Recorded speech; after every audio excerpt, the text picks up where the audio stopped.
Ang utak mayaman, handang maghirap para maabot ang kanyang pangarap. Ang utak mahirap, ayaw maghirap, kaya walang nararating na pangarap.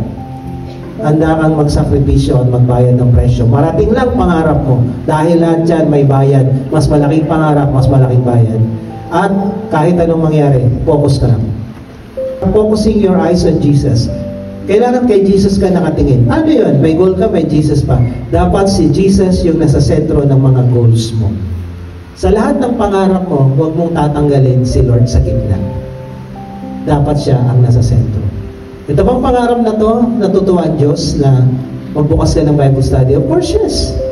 Mag-devotion ka na 1 oras, natutuwa ba si Lord? Yes. Kaya yung goal mo, nakapokus ka sa goal, at the same time, nakatingin ka kay Jesus. Kasi iisa yun. Ang may pangarap, hindi laging masarap ang feeling. Minsan masakit ang katawan. Kasi nagtatrabaho, nagsisikap, nahihirapan.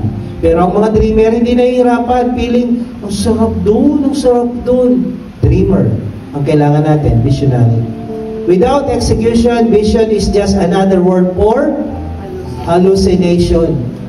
Lagyan mo ng execution yung pangarap mo para matupad.